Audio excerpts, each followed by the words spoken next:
Introducing Bishop and Hudson and our new author, Veronica Ambrose. Progress and Perils in Daily Life in Ancient Rome, an entertaining exploration of Roman history from the beginning of the Republic to the fall of the Empire. Written and narrated by Veronica Ambrose. Now enjoy this free sample. Introduction. The question, "What have the Romans ever done for us?" may be one of the most often quoted lines from the movie Monty Python's Life of Brian. Played by John Cleese, the leader Reg tries to rouse his followers into action against their Roman oppressors when the group asks this well-known question. At the end of his rant, though, Reg has to concede. Apart from the sanitation, the medicine, education, wine, public order, irrigation, roads, a fresh water system, and public health, what have the Romans ever done for us?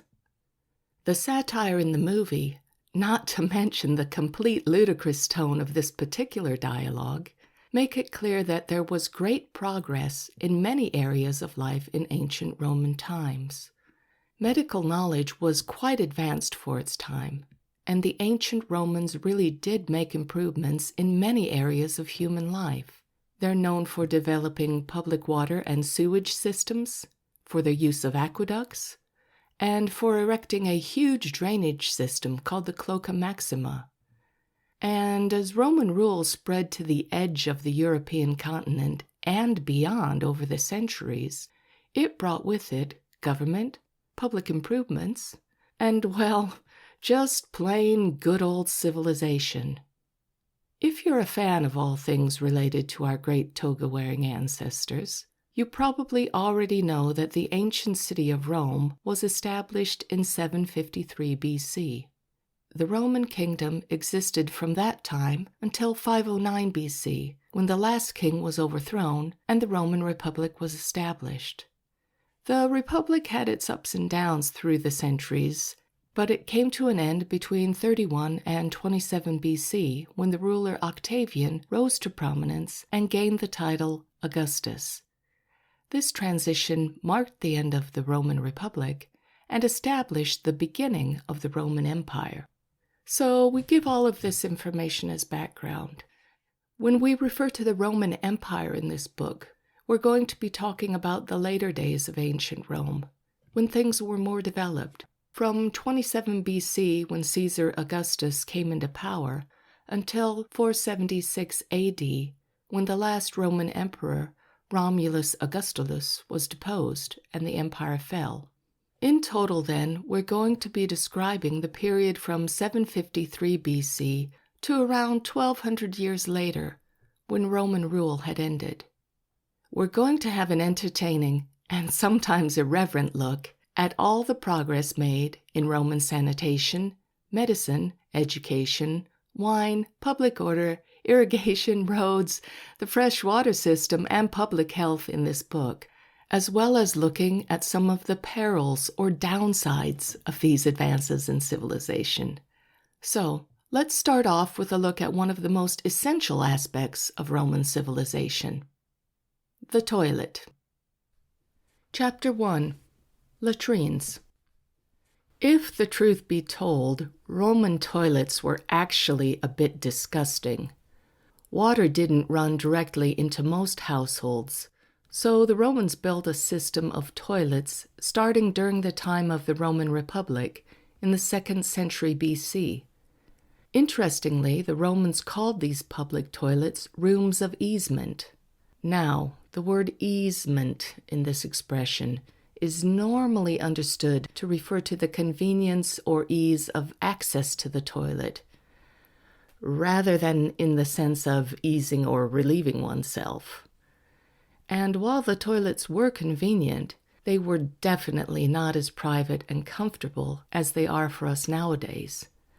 Most public toilets were called latrines, and basically, they were communal toilets or just simple outhouses. The communal experience consisted of rectangular platforms that had several seats right next to one another. More often than not, there could be as many as 20 other users just on one side of these latrine blocks, and they usually had toilets on 2 or 3 sides, so they could be crowded, busy places.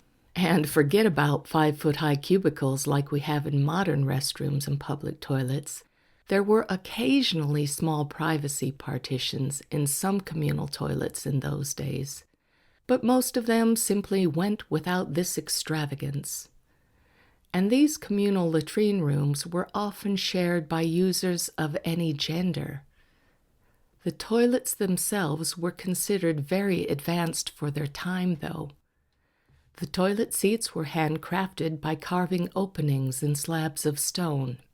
Water from the Roman aqueduct ran constantly in stone-carved troughs that were situated beneath the latrine seats. So, once business had been taken care of, the idea was that the waste would simply be rinsed away. Now, most certainly, you've heard the expression, "don't get the wrong end of the stick." Did you know that this expression comes from the Roman toilet? In order to cleanse oneself after visiting the latrine, the user would employ a utensil called a tersorium. Sounds fancy, doesn't it? But it was basically a sponge on a stick. And if you have a nervous or queasy disposition, you should turn away now. The sponge on the stick was also used communally, and it was only rinsed in water between users. Now imagine if you happened to grab this implement by the sponge before it had been rinsed. Well, then you well and truly had got the wrong end of the stick. For more information on the book, please see the link in the description below the video. You can also find Bishop and Hudson on Facebook, Instagram, Twitter, YouTube, and Pinterest. Visit us often for discounts and offers.